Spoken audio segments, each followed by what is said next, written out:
ओम सभी को नमस्ते। मंत्रोच्चारण। ओम सहना भवतु सहनौ भुनक्तु सह वीर्यं करवावहै तेजस्विनावधीतमस्तु मा विद्विषावहै। ओम शांति शांति शांति। शतपथ ब्राह्मण की कक्षा संख्या 61 है। छठे अध्याय का तीसरा ब्राह्मण प्रारंभ होना है।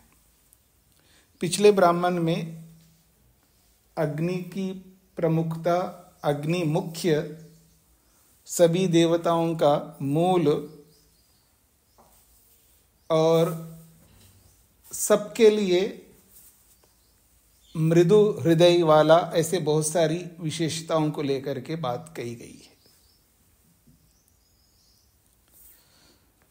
अब आगे बढ़ते हैं। तीसरे ब्राह्मण में एक कहानी के रूप में सृष्टि को समझाने का प्रयास किया जा रहा है। सृष्टि का अर्थ केवल आप जड़ सृष्टि को नहीं लेना है। सृष्टि शब्द से दोनों आ जाते हैं।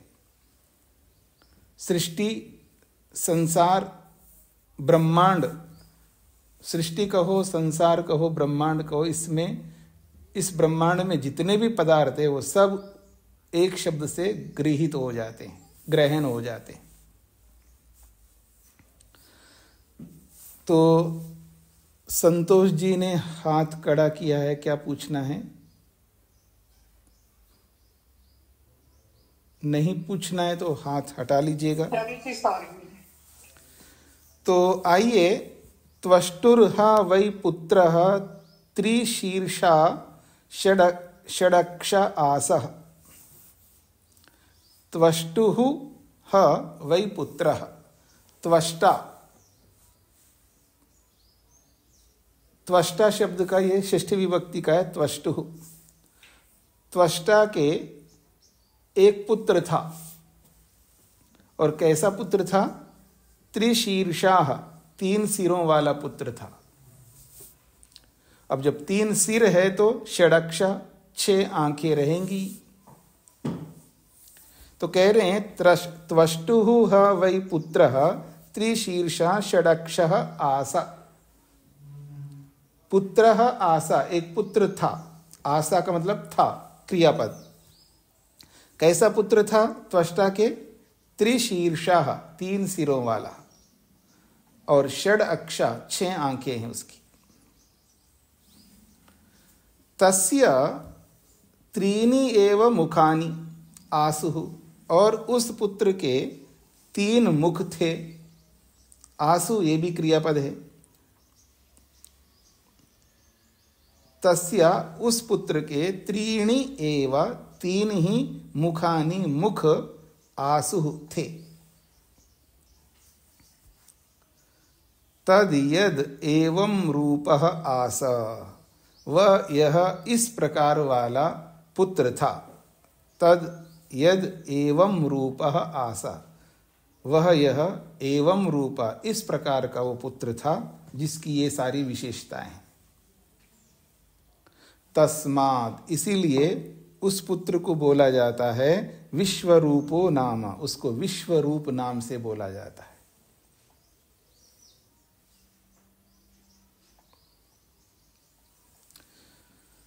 ये पहला खंड पूरा हो रहा है जी। दूसरा खंड है तस्य सोमपानम एव एकम मुखम आसा।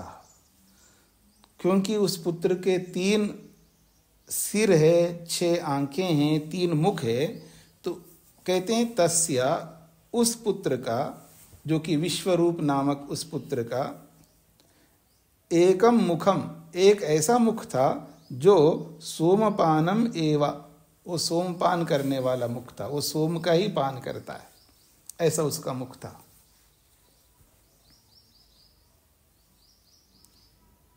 तस्य उस पुत्र का सोमपानम एव सोम का पान करने वाला ही एकम मुखम आसा एक मुख था।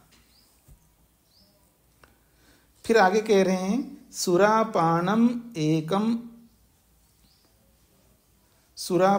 एकम दूसरा जो मुख था उसमें सुरापान करता था। सुरापानम एकम एक ऐसा मुख था जो जिस मुख से सुरापान करता था। अन्यस्मयी अशनाय एकम अन्यस्मयी दूसरा एकम दूसरा जो एक है वो अशनाय जिसे भोजन करता था।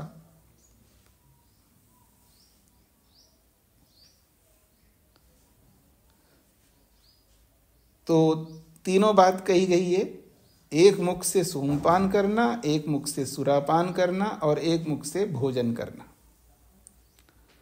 तम इंद्रो दिद्वेषः ऐसे 3 सिरों वाला 6 आंखों वाला 3 मुखों वाला ये जो पुत्र था त्वष्टा के, उस पुत्र से जिसका नाम विश्वरूप है, उस पुत्र से उस पुत्र से इंद्र दिद्वेषा द्वेष करने लगा या द्वेष किया, उसके प्रति बड़ा द्वेष था। सारे काम यही कर रहा है तो मैं किस काम का हूं? सारे काम यही कर रहा है, सोमपान भी वही कर रहा है, सुरापान भी वही कर रहा है, खाना भी वही खा रहा है, और विश्वरूप वैसे भी नाम है, सब ओर से उसी का रूप है, सब सारे रूप उसी के हैं, सब ओर से देख रहा है, 6 आंखों से देख रहा है, सारे काम यही कर रहा है तो मैं किस काम का हूं? तो तम इंद्र दिद्वेषा उससे इंद्र जो है द्वेष करने लगा। अब द्वेष किया तो द्वेष ही होता है जी,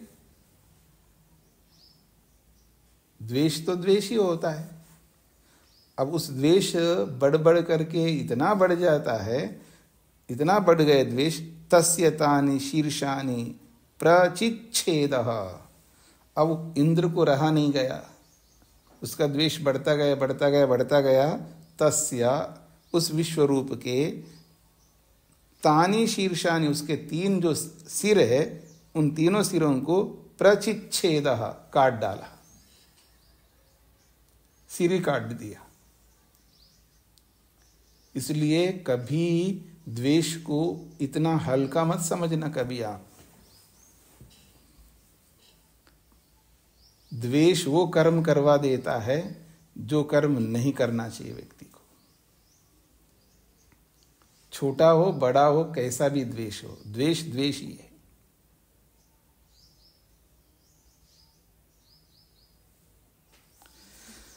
तो कहता है कि उससे द्वेष हो गया, उस द्वेष के कारण से उसके 3 सिर काट डाला। स यत् सोमपानम आसा जिस मुख से जो सोमपान करता था उस मुख को, उस सिर को ही काट डाला। तो उसके काटने से ततः कपिंजलः समभवत् उससे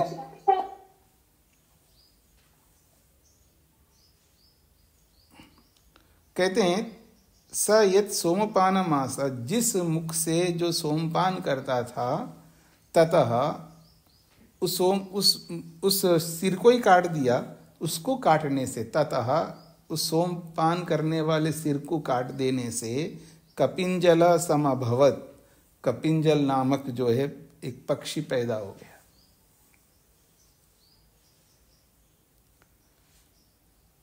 कपिंजल कहते बुरे रंग का एक पक्षी पैदा हो गया। तस्मात् स बभ्रुक इव इसलिए वो बभ्रुक इव वो बुरे रंग का होता है। बभ्रु इव ही सोमो राजा, और सोम राजा जो है, सोम भी वो हल्का पीला रंग का होता है, यूं समझ लीजिएगा। बभ्रु कहते हैं पीला को, तो बभ्रु इव सोमो राजा, सोम राजा यानी जो सोम निचोड़ने के बाद जो भी सोम होता है वो भी हल्का सा पीला रहता है। ये बात कही है। फिर कहा अथ ये सुरापानम आसा जिस मुख से सुरापान करने वाला था उस मुख को ही काट दिया उसने। ततः उससे कलविंकः समभवत्, ततः कलविंकः समभवत्, उस को काट देने से उससे कलविंक नामक पक्षी पैदा हो गया। तस्मात् सह अभिमाध्यक इव, कलविंक नामक जो पक्षी ऐसा बोलता है जिससे कि थोड़ा सा एक व्यक्ति बोल रहा है, सामान्य रूप से बोलता है जैसे मैं बोल रहा हूँ सामान्य रूप से।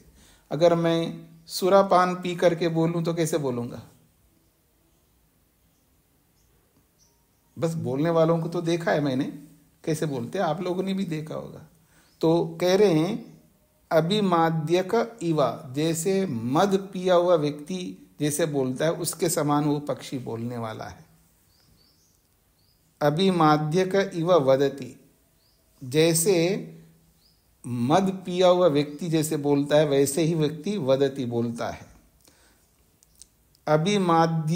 अभिमाद्यन इव ही सुराम पीत्वा भवति, और लोक में जब सुरा को पीता है व्यक्ति तो मद चढ़ा हुआ व्यक्ति जैसा होता है वैसा ही, जैसे मद सुरा पी करके जैसे मद से युक्त होकर के जैसा बोलता है ऐसा ही वो कलविंक नामक पक्षी बोलता है। ये इसका तात्पर्य है। हाँ जी, अनिल जी को क्या कहना है? स्वामी नमस्ते जी स्वामी, ये दूसरे खंड में इस पर छपा हुआ है द्विद्वेष, तो विद्वेष होना चाहिए मेरे ख्याल से। तो दूसरी लाइन में अच्छा अच्छा अच्छा, आपने ये ना, नहीं दिद्वेष ही है जी, विद्वेष नहीं, दिद्वेष। हाँ दी नहीं है ना, दी स्वामी, दी की जगह वी आएगा, है ना? नहीं, दी ही है, अच्छा जी, वी नहीं आएगा, दिद्वेष। ठीक है स्वामी जी। जी जी, ये क्रियापद है, द्विष धातु है ना, द्विष से द्विद्वेष, ये क्या कहते हैं, लुट लकार का है। ठीक है जी, जी जी जी, दिद्वेष ठीक है। हाँ जी, रवि जी। नमस्ते स्वामी जी। जी, ये चौथा खंड है ना, इसके भाष्य में इधर सोमरस का दिया हुआ है, इसको हम ठीक कर लें क्या? सुरा के बाद में सोमरस दिया भाष्य में, उन तीन मुखों के मध्य में। चौथे खंड का अर्थ हाँ, अर्थ में है, भाष्य में, हिंदी में क्या लिखा है? सोमरस पीने का मुख था। हाँ जी, सोमरस पीने के लिए था। अच्छा अच्छा, ठीक है। उसमें क्या पूछना चाह रहे हैं आप? ये सुरा लेना चाहिए, सोमरस लेना चाहिए? सुरा से आप क्या, सुरा से क्या ले रहे हैं आप सुरा शब्द से क्या ले रहे हैं? आप बोल क्यों नहीं रहे? बोलिए ना, आप सुरा से क्या अर्थ लेते हैं आप? सुरा तो ये राक्षस लोग पीते ना, वो अर्थ ले रहे हैं। क्या होता है वो? बोलो ना आप, क्या होता है वो? शराब, शराब को कह रहे हैं आप? जी, उसी तरह का सोच रहा हूँ जी। हाँ नहीं, सुरा शब्द से जो आजकल शराब होता है उसको भी सुरा बोलते हैं, लेकिन यहाँ शास्त्रों में जो सुरा होता है वो वैसा नहीं होता है, जैसा आजकल पीते वैसा सुरा नहीं होता है वो। अर्क सोच सकते क्या? हाँ, आप यूँ थोड़ा अर्क जैसा भी समझ सकते हो। जी जी जी, नहीं ठीक है ना जी। हिंदी भाषा में तो नहीं, हिंदी भाष्य में तो सुरा का सुरा अर्थ ले लीजिएगा, वो अलग प्रकार का होता है। यही। जी जी। अब यहाँ समझने वाली बात है, वैसे तो इसका पूरा अर्थ तो पता नहीं है, पर अलग अलग लोग अलग अलग थोड़ा सा इसमें इसका अर्थ समझते हैं, लेकिन मैं जो अर्थ समझ रहा हूँ कि इंद्र को द्वेष हो गया। अब इंद्र कौन है जी? आत्मा है, एक स्थिति। और ये विश्वरूप कौन है जी? ये विश्वरूप हमारा मन है। ये जो विश्वरूप है ये हमारा मन है, इसके 3 सिर हैं, मन के 3 सिर है जी। तो एक सिर है और 3 सिर है तो 3 मुख होंगे। तो इसका एक मुख है जो मतलब सोमपान करता है। अब सोमपान का मतलब सोमपान कौन करते हैं जी? स्वर्ग को प्राप्त करने वाले याज्ञिक लोग करते हैं। और अर्थात सोम रस जो है उत्तम रस माना जाता है। तो मन जो है सात्विक जब रहता है तो सोमपान करता है। वो मन जब सात्विक रहता है तो वो सोमपान करता है। जब रासिक रहता है ना तब सुरापान करता है। और ना सात्विक है और ना रासिक है तो मध्यम स्तर का होता है तो वो अन्न खाता है। जैसे हम लोग अन्न खाते हैं ना, अन्न ग्रहण करते हैं, सामान्य स्थिति में अन्न ग्रहण करते हैं। और आप में से भी हो सकता है कोई ना बोले, अलग बात है, या आप में से नहीं होंगे तो कोई ऐसा भी होता है ना जी, कभी कभी थोड़ा सा वो बोलते हैं ना 90 ml पी रहा है वो व्यक्ति बोलते हैं ना, तो कभी कभी पीता होगा। अजी वैसे तो मैं नहीं पीता, लेकिन हाँ साल में एक आध बार जब कभी शादी में जाता हूँ ना तो पी लेता हूँ, ऐसा बोलता कोई व्यक्ति। वैसे हम नहीं पीते हैं, लेकिन जब शादी में जाते हैं ना तो शादी में पता नहीं आजकल क्या रिवाज है, तो शादी में जरूर शराब रखते हैं लोग, तो शादी में पी लेता है वो। तो मतलब इसका तात्पर्य कभी कभी जो है सुरापान करता है व्यक्ति। तो मन ऐसा होता है ना, कभी कभी थोड़ा इस तरह का काम करता है। और नॉर्मल में खाना पीना रोज रूटीन का करता रहता है आदमी। तो मन जो है, मन को ले सकते हैं आप, और इंद्र जो है आत्मा को ले सकते हो।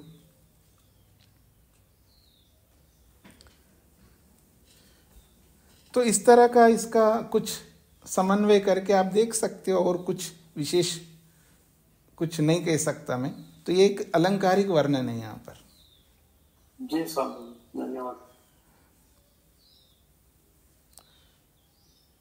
तो समझाने की एक शैली होती है, उस समझाने की शैली से इस तरह का ये यहाँ पर बोला है। क्योंकि त्वष्टा तो परमात्मा ही होगा जी, त्वष्टा तो और कौन होगा?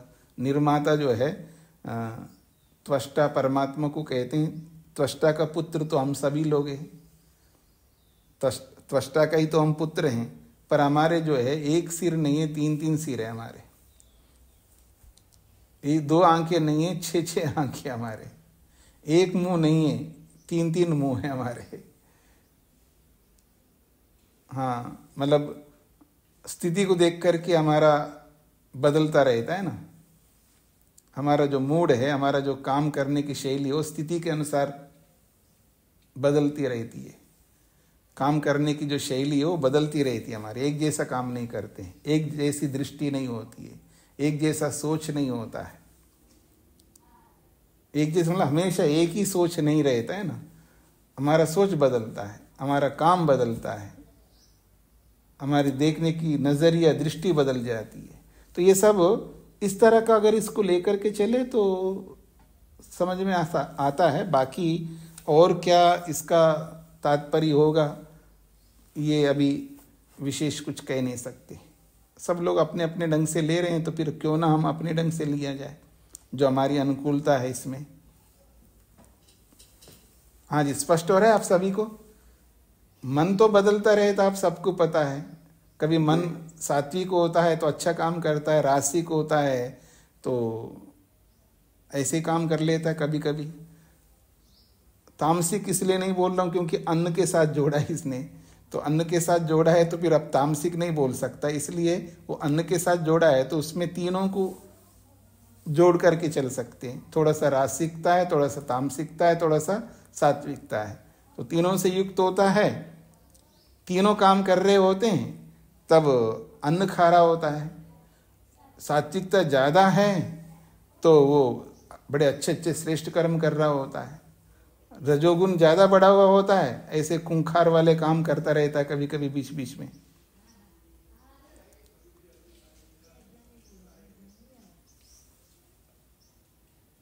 अब अविद्या बढ़ जाती है तो इंद्र जो है इन तीनों को काट देता है, तीनों सिर काट देता है।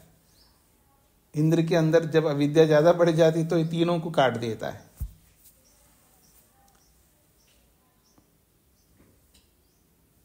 आप लोग भी काट देते हैं। ये तो ज़्यादा धार्मिक हो रहे हो, इतना धार्मिक ठीक नहीं है।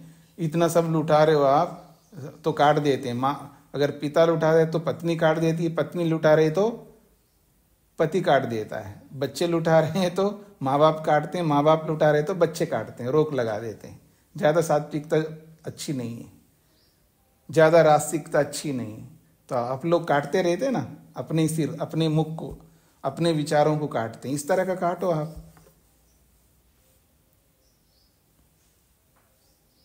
सदानंद जी को क्या कहना है? स्वामी जी नमस्ते जी। तो ये सोमपान वाला जो सात्विक है, उसके बाद सुरापान वाला तामसिक तो हो सकता है, राजसिक ना हो, राजसिक फिर अन्न वाला हो जाएगा, क्योंकि राजस हमेशा मनुष्य के साथ जुड़ा भी रहता है, पहले भी व्याख्याओं में। हाँ, वो आपका कहना ठीक है, पर मैं दूसरे ढंग से जोड़ रहा हूँ यहाँ पर कि तामसिकता, सुरापान में तामसिकता तो है, इसमें कोई दोहरा ही नहीं है, पर उस रूप में देखेंगे तो चल सकता है। रजोगुण में खाना पीना रजोगुण नहीं रहता है ना आदमी हमेशा। रजोगुण तो कभी कभी चढ़ता है, तो जब कभी कभी रजोगुण चढ़ता है तो वो ऐसे उल्टे सीधे कर्म करता रहता है। उस दृष्टिकोण से मैंने ये संगति लगाई है।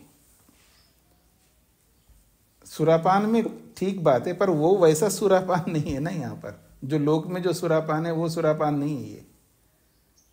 ये जैसे आयुर्वेद में सुरा लेने का विधान है, तो जो संसार में जो आसुरा चलता है वो लेने का विधान नहीं है। आयुर्वेद में धूम्रपान करने का विधान है, लेकिन संसार में जो धूम्रपान करते हैं वो धूम्रपान नहीं है यहाँ पर आयुर्वेद में। ऐसा ही ये सुरापान है, इसलिए मैंने उसको रजोगुण के साथ जोड़ा है। हाँ, क्योंकि पर मैं इसलिए कह रहा था स्वामी, वो सोम याग में आगे जा करके एक वाक्य आता है सतपथ ब्राह्मण में कि सत्यम यशा श्री ज्योति सोम अनृतम पापमा तमः सुरा, तो वहां पे तमः का उल्लेख भी है, तो इसलिए मैं हाँ नहीं, वो तो सोम वाला ही सुरा है। नहीं, वहाँ बिल्कुल दिया है, पर वो जो सुरा को तमा के साथ जुड़ता, तो वो जो सुरा का जो अर्थ है वहाँ वास्तव में जो बाहर जो सुरा होता है ना उसके साथ जोड़ करके करेंगे तब तो बात बनेगी। तो यहाँ जिस रूप में मैं जोड़ रहा हूँ तब नहीं बनेगी ये बात। वो तो प्रसंग के अनुसार जोड़ना पड़ेगा ना हमको, प्रसंग के अनुसार जोड़ना है। तो इसलिए मैंने यहाँ पर रजोगुण को इसलिए बोला है सुरा के साथ में। ये वो सुरा नहीं है जो लोक में सुरा होता है। लोक में सुरा जो होता है वो बिल्कुल तामसिक है, इसमें कोई दोहराई नहीं है। यानी तामसिक प्रधान होता है, उसमें रजोगुण भी होता है, सत्वगुण भी होता है। सभी पदार्थों में तीनों होते हैं। प्रधानता तमोगुण की है सुरा में, यानी शराब में, ये सुरा ना बोल करके शराब बोलूं, शराब में तमोगुण की प्रधानता है, उसके बाद रजोगुण है, फिर उसके बाद सत्वगुण है। सत्वगुण भी है शराब के अंदर। क्यों जी, स्पष्ट हो रहा है सभी को? शराब में सत्वगुण है या नहीं है? जी, क्योंकि उसके बिना आप सुख कैसे ले सकेंगे? फिर शराब से सुख ले रहे हैं तो उसमें सत्वगुण है, सत्वगुण से सुख मिलता है, रजोगुण से दुख मिलता है, तमोगुण से जो है मूर्खता मिलती है, इस तरह का। जी हाँ जी, शोभा जी को क्या कहना है?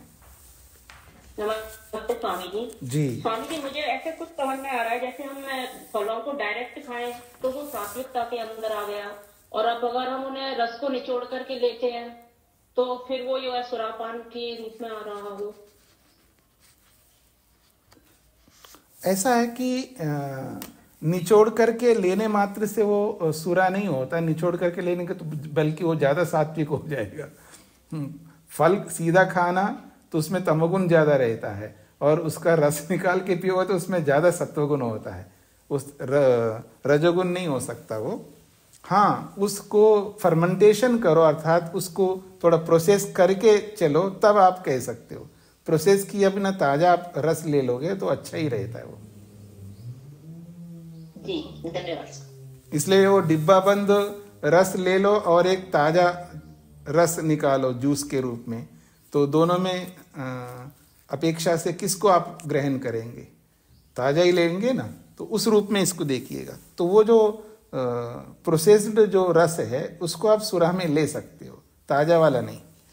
आगे बढ़ता हूं जी मैं।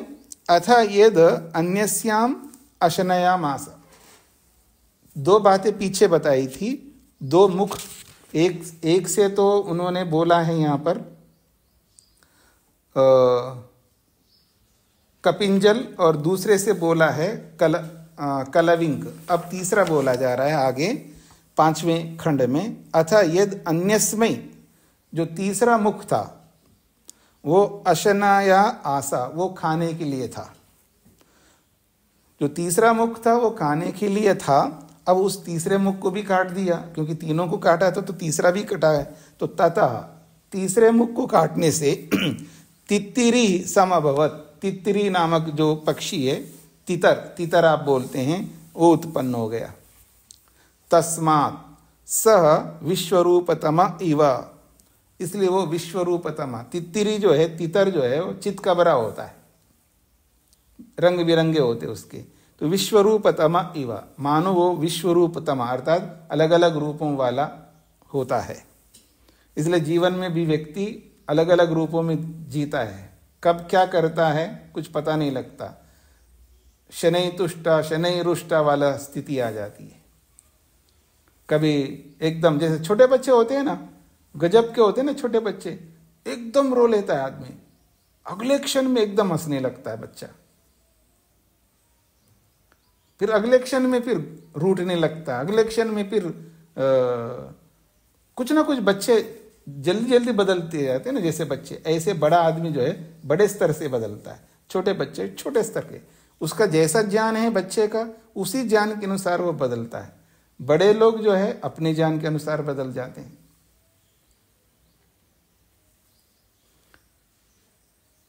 अच्छा, छोटा बच्चे जैसे एकदम नाराज होता है और उसके कुछ ही क्षणों के बाद में फिर एकदम खुश हो जाता है, कितना अच्छा होता है। पति पत्नी ऐसा हो तो, दो मित्र ऐसे हो तो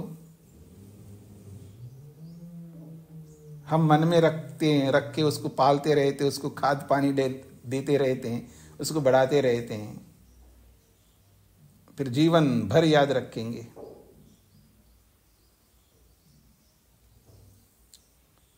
झगड़ा हो कोई बात नहीं, झगड़ा होता ही है, मतलब कुछ ना कुछ तो होता ही है ना, झगड़ा होना कोई बड़ी बात नहीं है, झगड़ा करके उसको मन में रखना बड़ी बात है।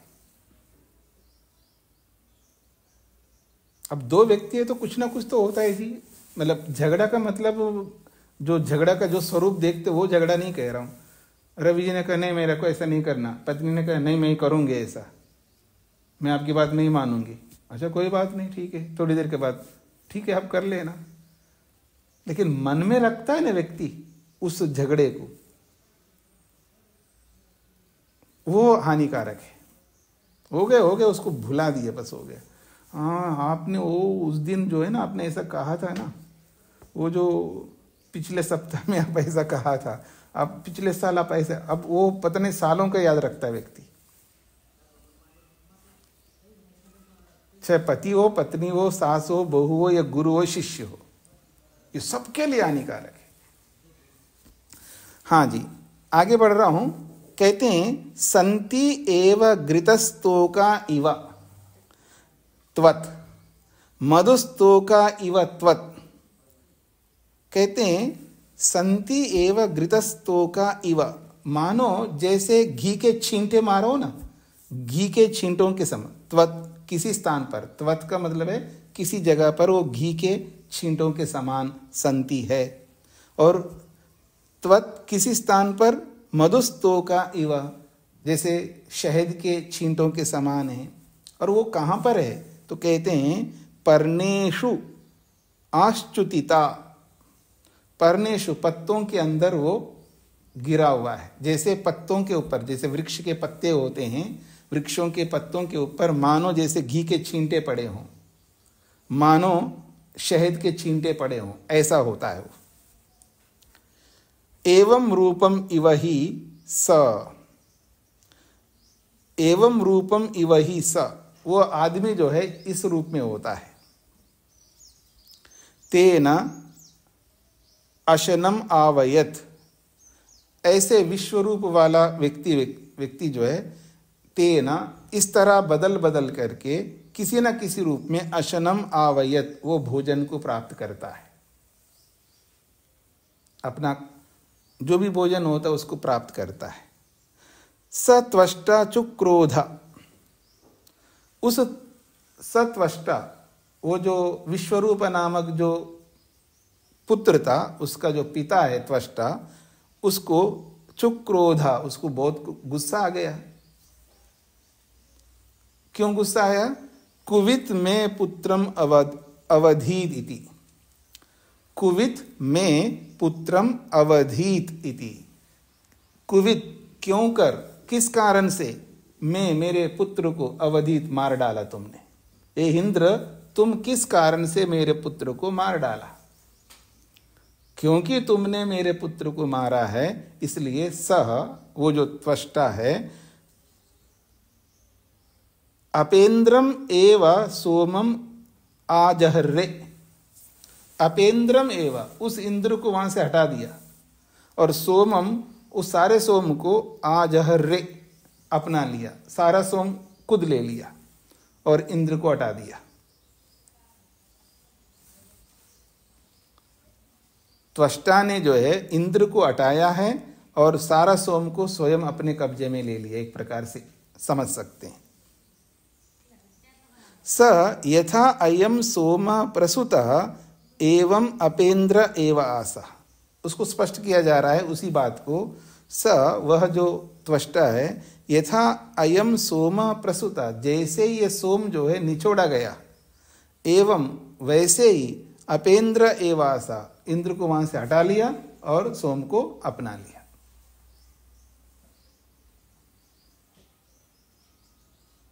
आज यहां तक स्पष्ट हो गया जी सभी को।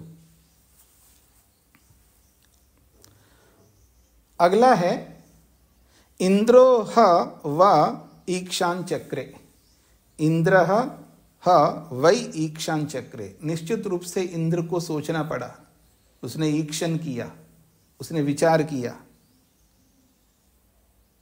क्यों सोचना पड़ रहा है जी? जब सारा सोम आप खुद ले लो तो मैं क्या करूं?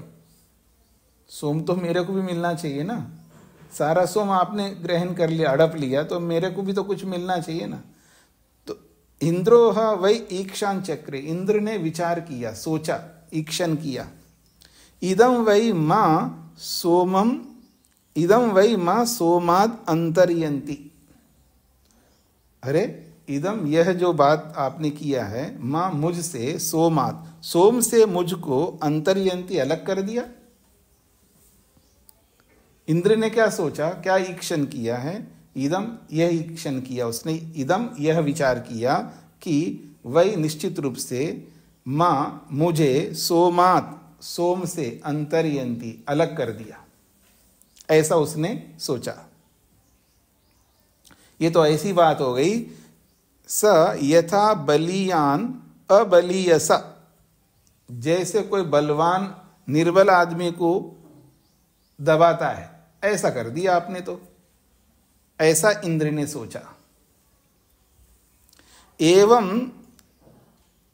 अनुपहूत, एवं जब ऐसा सोचा है, अब सोचा है तो अब सोच के थोड़ा रहेगा, अब उसको देखना होता है। क्या देखना होता है? कैसे भी करके उस सोम को मेरे को भी लेना है, ग्रहण करना है, क्योंकि सारा सोम तो त्वष्टा ने ले लिया।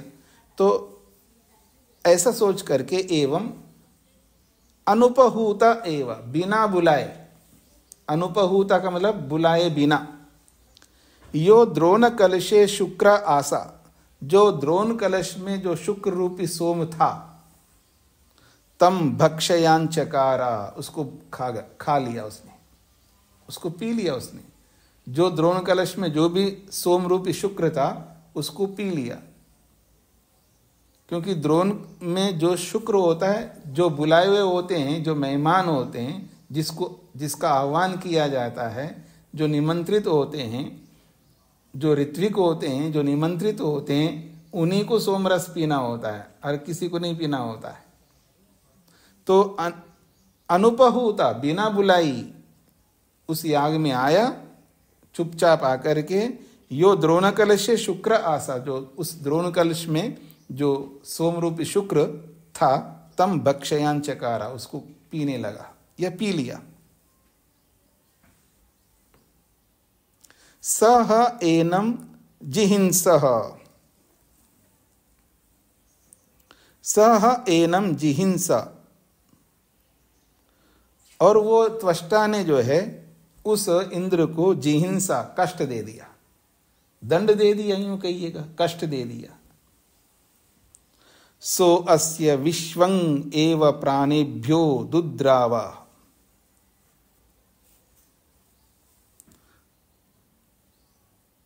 तो अस्य उस इंद्र के विश्वं एव प्राणेभ्यो दुद्रावा, उसके सभी इंद्रियों से, सभी प्राणों से, प्राण का मतलब इंद्रियां, इंद्रियों का एक नाम विश्वंग भी है, तो विश्वं एव प्राणेभ्यो दुद्रावा, उसके सभी इंद्रियों से वो सोम जो है बहने लगा, बाहर निकलने लगा। उसको ऐसा दंड दे दिया है, तो उस दंड से उसके सभी इंद्रियों से जो है, नाक से, कान से, आंखों से सोम बहने लगा बाहर। मुखाद एव अस्य न दुद्रावा, बस केवल मुख से बाहर नहीं निकल रहा है, बाकी सब इंद्रियों से निकल रहा था बाहर।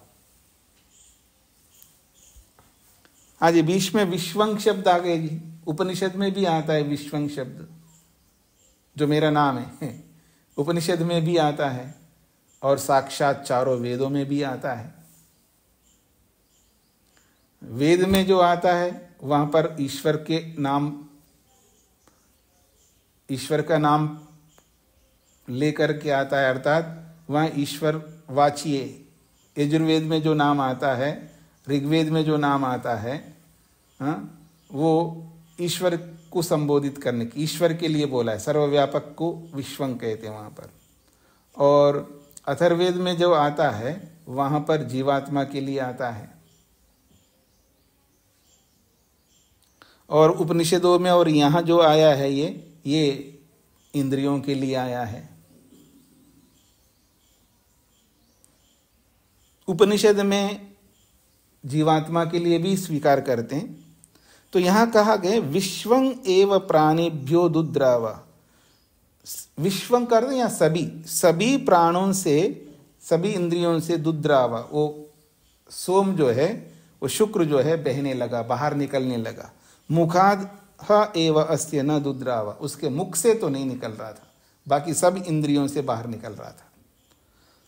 अथ सर्वेभ्यो अन्येभ्यः प्राणेभ्यो अद्रवत्, अथ इसीलिए सर्वेभ्यो अन्येभ्यः प्राणेभ्यः अद्रवत्, मुख को छोड़ करके बाकी सभी प्राणों से, सभी इंद्रियों से अद्रवत्, बहने लगा, बाहर निकलने लगा सोम।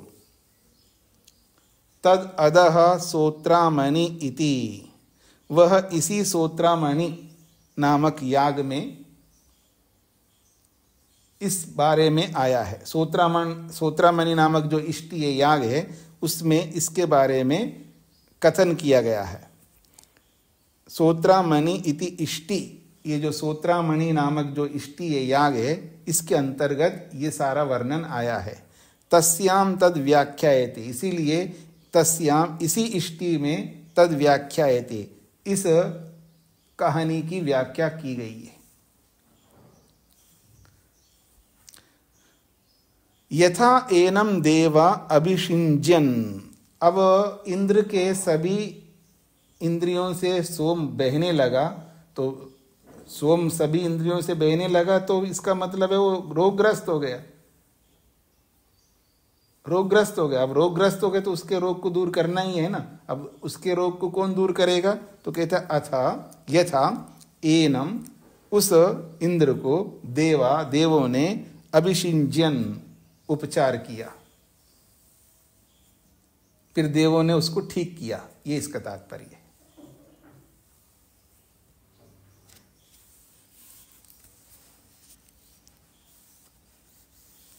जब लोभ से बिना नियम के, बिना अनुशासन के, या यूं कहिए अनुशासन भंग करके, नियमों का भंग करके जब हम गलत काम कर बैठते हैं करते नहीं करते? क्यों जी? जब कर लेते हैं तो फिर हमारे अंदर देवत्व जो है जाग जाता है बाद में, लुट पिटने के बाद में। फिर वो देव जो है देवत्व जाग करके उसको फिर वापस ठीक कर लेते हैं हम लोग, उस रोग को। ऐसा ही होता है ना संसार में, हम लोग ऐसे ही तो करते हैं। इसी रूप में इसको समझ सकते हो आप।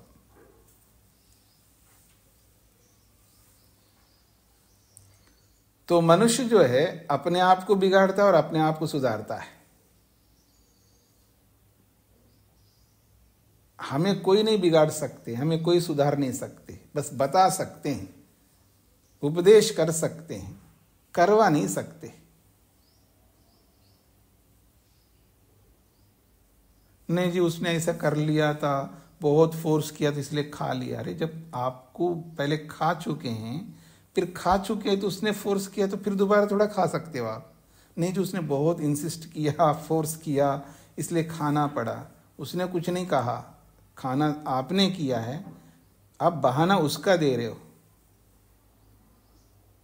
बहाना उसका हम देते हैं, पर करते हम खुद स्वयं अपनी इच्छा से करते हैं, क्योंकि वहां एक कोई ना कोई बहाना मिलना चाहिए ना हमको। नहीं जी उसने बहुत ऐसा किया। जब ऐसे प्रसंगों में महर्षि पतंजलि ने एक बात कही है। उन्होंने कहा कि जी उसने विष खिलाया जी मेरे को। अरे उसने क्यों खिलाया विष? तूने खाया। अरे मैं अपने आप थोड़ा विष खा सकता हूं, विष तो विष होता है, मैं अपने आप क्यों खाऊंगा? नहीं उसने खिलाया मेरे को इसलिए खाया। उसने नहीं खिलाया, तुमने अपनी इच्छा से खाया।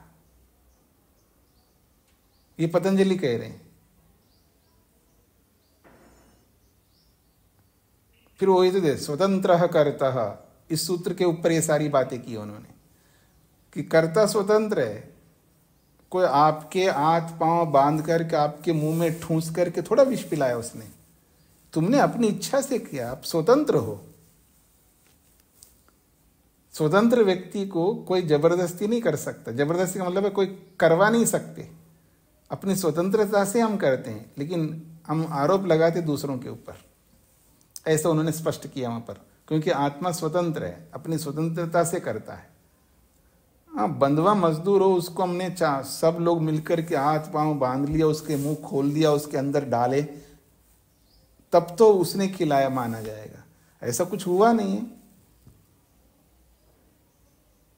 पर हम लोग क्या करते हैं, दूसरों का बहाना दे करके हम उन पर डालते हैं दोष को, अपने ऊपर नहीं डालते। अपना दोष नहीं देखते, दूसरे का ही देखते दोष। तो ऐसा यहाँ पर हम लोग करते हैं। ऐसा ये कि गड़बड़ करते हैं पहले, फिर समझ में आता है, फिर उसके बाद हम सुधारने का प्रयत्न करते हैं, और अनेक स्थलों पर तो उसको सुधार भी नहीं सकते। समय बीत जाने पर समझदार हर कोई व्यक्ति होता है। समय बीत जाने पर समझदार हर कोई व्यक्ति होता है। समय रहते समझदार होना बुद्धिमत्ता है, वो कोई विरला होता है। समय रहते समझदार होना कोई कोई विरला होता है, बाकी समय बीत जाने पर सभी समझदार होते हैं। ये कोई बड़ी बात नहीं होती है, ये दुनिया का दस्तूर है जी। सत्वष्टा चुक्रोधा, 8वां, स त्वष्टा चुक्रोधा, उस त्वष्टा को बड़ा गुस्सा आया। कुवित में अनुपहूता सोमम अवभक्षद इति। त्वष्टा को गुस्सा इसलिए आया है क्योंकर वो मेरे बुलाए बिना, अनुपहूता मैं अनुपहूता, मेरे बुलाए बिना, कुवित किस कारण से, ये जो इंद्र है, सोमम अवभक्षत, सोम को खा लिया। स स्वयं एव यज्ञवेशशं चक्रे, स स्वयं एव यज्ञवेशशं चक्रे। अब वो जो त्वष्टा है अपने आप जो है यज्ञ का विध्वंस कर डाला, यज्ञ को समाप्त कर दिया। यज्ञवेशशं का मतलब है यज्ञ को नाश कर दिया। स यो द्रोण कलशे शुक्र परिशिष्ट आसा, और उस द्रोण कलश में जो शुक्र रूपी सोम बचा हुआ था,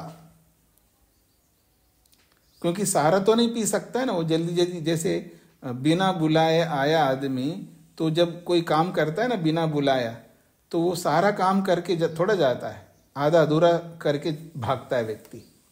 तो ऐसा ही उसने सोमरस जो पिया तो पूरा एक बूंद भी उसमें ना रख के ऐसा पी सकता नहीं व्यक्ति, बिन बुलाए मेहमान जो है, तो कुछ तो रहेगा ही द्रोण कलश में। उस बात को लेकर के बोला जा रहा है कि स यो द्रोण कलशे शुक्र परिशिष्ट आसा, सह शुक्र, वो जो शुक्र है जो द्रोण कलश में परिशिष्ट आसा जो बचा हुआ था, तम उस सोमरस को प्रवर्तयान चकारा, उस बचे हुए शुक्र को प्रेरित किया। प्रवर्तयान चकारा, उसको कुछ प्रेरित किया, उसको कुछ आदेश किया। क्या आदेश किया है? इंद्र शत्रुर्वर्धस्व इति, तुम इंद्र शत्रु को बढ़ा दो, ऐसा उसको बचे हुए सोमरस को प्रेरित किया।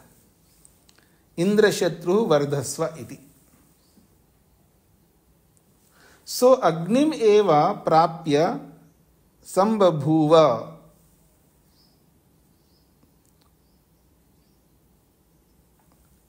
तो कहते हैं स अग्निम एव प्राप्य, वो अग्नि को प्राप्त होकर के, यानी अग्नि को अपना करके, संबभूव वो बढ़ने लगा।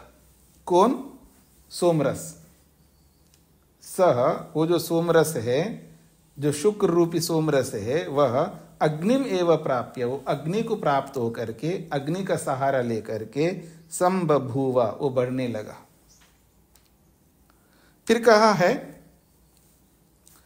अंतरा एव संबभूव, उसके लिए ज्यादा समय नहीं मिला। अंतरा का मतलब है बस शीघ्र ही, ऐसे समझ लीजिएगा। अंतरेव, शीघ्र ही, संबभूव वो बहुत बढ़ गया। इति ऊहा एके आहु, ऐसा कुछ याज्ञिक लोग कहते हैं।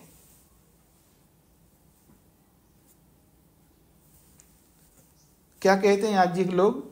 वो शीघ्र ही वो आगे बढ़ा है, वो सोमरस जिसको प्रेरणा दी। सो अग्नि सोमौ एव अभिसंबभूव, स वो जो सोमरस है, अग्नि सोमौ एव, अग्नि सोमौ, अग्नि और सोम ये दोनों हैं। अग्नि सोमो एव, वो अग्नि सोम बन करके, यूं कहिएगा वो जो सोमरस शुक्र रूपी सोमरस था, वो अग्नि और सोम बन करके अभिसंबभूवा बहुत आगे बढ़ा। इतना ही नहीं, सर्वा विद्या, सारी विद्याओं से युक्त हो गई, यह हो गया वो सोमरस। वो सोमरस अग्नि सोम बन करके बढ़ा, और वही सोमरस सर्वा विद्या, सारी विद्याओं से युक्त हो गया। सर्वम यशा, समस्त यशों से युक्त हो गया। सर्वम अन्नाद्यम, समस्त अन्नों से युक्त हो गया। सर्वाम श्री, समस्त ऐश्वर्यों से युक्त हो गया। इसका ये तात्पर्य है कि अधर्म से अगर आप सोमरस को पी लोगे तो आप बढ़ोगे नहीं, और उससे आपको परेशान नहीं होना। जो कुछ भी आपके पास है, अगर मान लीजिए आपसे किसी ने लूट लिया, अब बैठ करके रोते रहोगे, आप हताश होते रहोगे, निराश होते रहोगे, हाय हाय करते रहोगे, काम धंधा छोड़ दोगे, डिप्रेशन में चले जाओगे। ऐसे थोड़ा करना है आपको। गया तो गया, कोई बात नहीं, जो भी थोड़ा बहुत तो रहेगा ना आपके पास में। ऐसे तो है कुछ नहीं है तो कम से कम कपड़े ही होंगे ना आपके शरीर के ऊपर जो पहना हुआ है, उसी को प्रेरणा दे दो। देख मेरे पास आज, बस बोलते हो ना आप में से कोई, देखो मैं बस केवल 2 जोड़े कपड़े लेकर के निकला, बोलते हो ना आप में से कोई, मैं एक जोड़ा भी नहीं लिया, बस ऐसे, बस मैं था और मेरे शरीर के ऊपर एक कपड़े थे, निकला और देखो मैं कितना बड़ा एम्पायर खड़ा किया आज। ऐसे बोलते हो ना आप लोग, ऐसी ये स्थिति है यहाँ पर। तो जो भी सोमरस बचा हुआ था उसको उसने प्रेरित किया, और प्रेरित करके वो अग्नि और सोम बन करके निकल पड़ा। कहाँ अग्नि होना चाहिए और कहाँ सोम होना चाहिए, ये बहुत बड़ी बात होती है। कहाँ गुस्सा करना चाहिए, कहाँ प्रेम करना चाहिए, बहुत बड़ी बात होती है। जो इस विज्ञान को जानता है वो बहुत आगे बढ़ सकता है। नहीं तो जहाँ गुस्सा करना चाहिए वहाँ प्रेम कर रहा होता है, जहाँ प्रेम करना चाहिए वहाँ नहीं, जहाँ प्रेम करना होता है वहाँ गुस्सा कर रहा होता है, जहाँ गुस्सा करना चाहिए वहाँ प्रेम कर रहा होता है। उल्टा करता रहता व्यक्ति, प्रेम के स्थान पे गुस्सा और गुस्से के स्थान में प्रेम। छोटे बच्चे होते हैं ना, छोटे बच्चे, उनके सामने कैसे रहना होता है, नियमों के समय नियम पालन करवाने में जेलर बन करके उनके सामने खड़ा होना होता है। जब बाकी खाने पीने के समय हो तो वहाँ माँ बन करके, पिता बन करके उनके सामने, मृदु बन करके उनके सामने होना चाहिए। अनुशासन के समय तो प्रेम दिखाओ और प्रेम के समय अनुशासन दिखाओ, वो अच्छा नहीं रहता है। तो ऐसे ही यहाँ पर बोला है, तो जब उसको प्रेरित किया तो वो सोम और अग्नि बन करके बहुत बड़ा, और इतना बड़ा उसके पास में सभी विद्याएं आ गई, सारे यश उसको प्राप्त हो गए, सारा अन्न उसको प्राप्त हो गया और सब कुछ ऐश्वर्य उसको प्राप्त हो गया। और क्या चाहिए व्यक्ति को।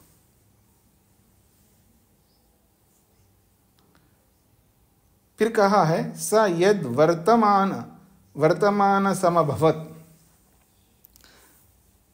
तो कहा है जब वो वर्तमान समभवत, जब वो बढ़ रहा था, वो बह करके मतलब सब वर्तमान समभवत, जब वो बढ़ रहा था, तस्मात् वित्रो अथ यद अपात समभवत। तो कहते हैं स यद वर्तमान समभवत, जब वो बढ़ रहा था, तस्मात् उस बढ़ने के कारण से, वित्रः वो वित्र हो गया, अथ यद अपात समभवत, अथा जब वो वृत्र बन गया है, उसके बाद यद अपात समभवत, उसके पांव, पात कहते हैं पांव को, यद अपात समभवत, बिना पांव के बढ़ा, तस्माद अहि, इसलिए उसको अहि कहते, सांप कहते।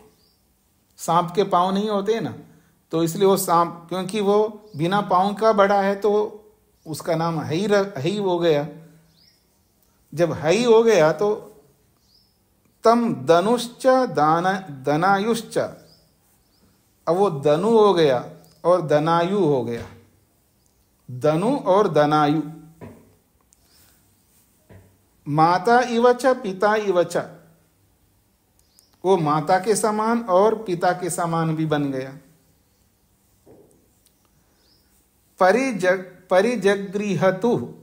परिजगृहतु, अर्थात वो सब ओर से बड़ा है एक प्रकार से। परिजग्रतु, सब ओर से वो कभी माँ बन करके, कभी पिता बन करके, कभी मनुष्य बन करके, कभी दानव बन करके, हर परिस्थितियों में अपने आप को ऐसा बना दिया। तस्मात् दानव इति आहु, इसलिए उसको दानव नाम से बोला गया है, क्योंकि वो गिरगिट की तरह बदलता रहता ना आदमी। जब आदमी अलग अलग रूपों में आता है तो उसी बात को कहा यहाँ पर बोला है कि सवर्धमान समबोध, जब वो बहुत बढ़ रहा है, होता है ना, बढ़ता है ना व्यक्ति, तो बढ़ने के कारण से आज ही मैं किसी को बोल रहा था, किसी गेस्ट के सामने, देखिएगा जब आदमी के पास साधन कम होते हैं ना, साधन कम मतलब पैसा कम होता है, संपत्तियां कम होती है, जो भी साधन जिसको आप बोलते, जब कम होता है तो ज्यादा धार्मिक होता है व्यक्ति। 10,000 रुपये कमा रहा था तो 1,000 रुपये दे सकता है, वो देता भी है। लेकिन वही 10,000 कमाने वाला जब 1 लाख कमाता है ना तो 10,000 नहीं दे पाता है। वो 1-2-3 हजार दे करके अपने आप को बहुत बड़ा मान लेता है। जब वो 1 लाख से 1 करोड़ कमाने लगता है ना, वो 10 लाख नहीं दे सकता, 2-3 2-3 भी नहीं, 1 लाख दे करके अपने आप को बड़ा दानी बना लेता है। 1 लाख रुपए दे करके बहुत बड़ा दानी बन जाता है वो। ठीक है जी। जैसे जैसे पैसा बढ़ता है वैसे वैसे धार्मिकता घटती है आज वर्तमान में लोगों की। पैसा बढ़ता है तो धार्मिकता घटती जाती है। उल्टा होनी चाहिए, लेकिन सुलटा है यहाँ पर। यानी ऐश्वर्य बढ़ रहा है तो धार्मिकता कम होती जाती है, ऐश्वर्य कम है तो धार्मिकता ज्यादा होती है व्यक्ति के अंदर। घर में खाने के लिए नहीं है, लेकिन अतिथि आ जाए तो वो क्या बोलते जी आप, उधार लेकर के भी वो उसको खिलाएगा पिलाएगा। लेकिन जब पैसा बढ़ जाए ना, फिर देखो वो मुंह फेर करके जाएगा। हाँ जी नमस्ते जी, कैसे आना हुआ? अच्छा जी, हमें बहुत आवश्यक काम पे जाना है, फिर कभी मिलते हैं जी। बस गए। ठीक है जी, बहुत बिजी हूँ जी मैं। तो धार्मिकता घटती है। तो यहां पर ये बोला जा रहा है कि वित्र बन जाता है और बिना पांव वाला सांप बन जाता है, कहीं धनु बनता है, कहीं धनायु बनता है, कहीं माता बनता है, कहीं पिता बनता है। यानी ये सब स्वरूप है व्यक्ति के। इन सभी स्वरूपों को प्राप्त होकर के वो जीता है। इसलिए तस्मात् दानव इति आहु, उसको दानव कहते हैं। कभी प्रेम करता है, कभी गुस्सा करता है, कभी माँ बन करके प्रेम दे रहा होता है, कभी पिता बन करके पालन कर रहा होता है, कभी कुछ बनता है। इस तरह का उसको दानव बोला गया यहाँ पर। अथा यद अब्रवीत इंद्र शत्रु वर्धस्व, ये जो बोला था इंद्र शत्रु बढ़े। अब इंद्र शत्रु का मतलब है इंद्र है शत्रु जिसका, उसको इंद्र शत्रु कहते हैं। अगर ऐसा है तो यहाँ इंद्र शत्रु तो कौन होगा? वित्र होगा। लेकिन इंद्र से शत्रु, इंद्र का शत्रु, ऐसा करेंगे कुछ अलग अर्थ होगा, बड़ा मुश्किल होता है इसका। तस्मात् हा एनम इंद्र एव जघाना, इंद्र शत्रु वर्धस्व जो बोला, इंद्र शत्रु वर्धस्व, अगर अर्थ उल्टा कर दिए ना तो होना चाहिए था वित्र जो है, वित्र कह रहा हूं, त्वष्टा जो है, त्वष्टा को मारना चाहिए इंद्र को, क्योंकि इंद्र ने ही उसके बेटे को मार डाला। समझ रहे हैं जी? त्वष्टा के पुत्र को मारने वाला इंद्र है। अगर ऐसा है तो त्वष्टा को इंद्र को मारना चाहिए, लेकिन इसका अर्थ ऐसा कर दिया कि इंद्र जो है स्वयं त्वष्टा को मार डाला। तो कहते तस्मात् एनम इंद्र एव जगाना, इसलिए इंद्र को ही उसने, इंद्र ने ही उस त्वष्टा को जगाना, मार डाला। इंद्र तस्मात् एनम इंद्र एव जगाना, इसलिए इंद्र शत्रु वर्धस्व जब बोला, इंद्र शत्रु वर्धस्व का अर्थ इस तरह का ले लिया कि इंद्र ने ही उसको मार डाला त्वष्टा को। अतः यद शश्वद अवक्ष्यद इंद्रस्य शत्रु वर्धस्व इति, यद शश्वद, शश्वद का मतलब निश्चित रूप से, यदि शश्वद निश्चित रूप से, अवक्ष्यद यदि ये कहे इंद्रस्य शत्रु वर्धस्व, इंद्र का शत्रु बढ़े, इति ऐसा करके तो शश्वद ऊह स एव इंद्रम अहनिष्यत, फिर वो त्वष्टा ही इंद्र को अहनिष्यत मार डालता। बहुव्रीहि समास लगाओ तो इंद्र जो है त्वष्टा को मारेगा, यदि षष्ठी तत्पुरुष समास लगाओ तो त्वष्टा जो है इंद्र को मार डालेगा, ऐसा इसका निकलेगा। ये थोड़ा व्याकरण से संबंधित है, इस पर कल आप और विचार कर लेंगे। शब्द एक ही है लेकिन दो प्रकार का अर्थ निकलता है। इंद्र शत्रु जो है समस्त पद है, समास किया हुआ पद है। यदि बहुव्रीहि समास लगाएंगे तो अर्थ अलग निकलेगा, यदि षष्ठी तत्पुरुष समास लगाएंगे तो अलग अर्थ निकलेगा। तो इसलिए यहां पर दो अर्थ दे दिया इन्होंने। इंद्र ही त्वष्टा को मार डालने का एक अर्थ दिया है और त्वष्टा इंद्र को मार डालने का एक अर्थ किया है। इस पर कल हम और विचार करेंगे। इसको यहीं पर विराम देता हूं मैं। ओम शांति शांति शांति। सबको नमस्ते।